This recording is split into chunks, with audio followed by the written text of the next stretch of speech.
Last time we spoke about standing. Who is allowed to sue in federal court? Today we're going one step further. Even if you have standing, your case still might not be heard. Federal courts also care about timing. That's where ripeness and mootness come in. Both doctrines come from the same place, Article 3 of the Constitution. Article 3 limits federal courts to deciding actual cases and controversies, not hypothetical disputes, not expired ones. Ripeness asks whether a case is too early. Mootness asks whether it's too late. Let's start with ripeness. A case is not ripe if the alleged injury hasn't happened yet, or might never happen at all. Courts don't speculate.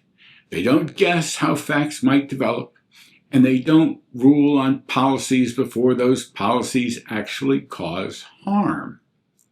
The Supreme Court has said that ripeness prevents courts from entangling themselves in abstract disagreements over policy. In Abbott Laboratories v. Gardner, the court explained that judges must consider both the fitness of the issues for judicial decision and the hardship to the parties of withholding review. If the harm is uncertain or depends on future events, courts usually wait. Now let's turn to mootness. Mootness is the opposite problem. The case was once real, but no longer is. If the injury has already been resolved, or circumstances have changed, there's nothing left for a court to fix.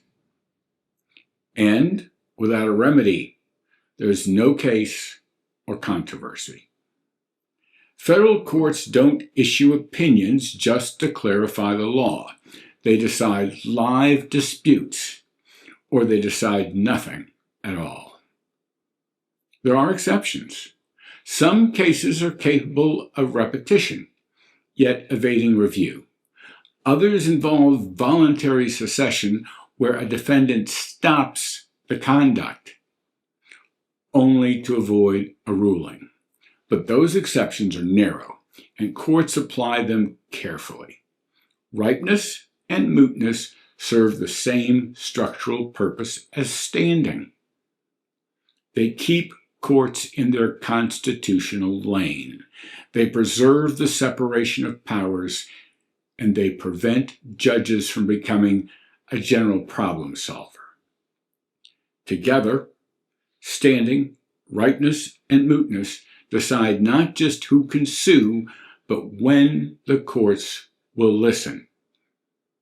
If a case is too early, or too late, or no longer real, the courthouse doors stay closed.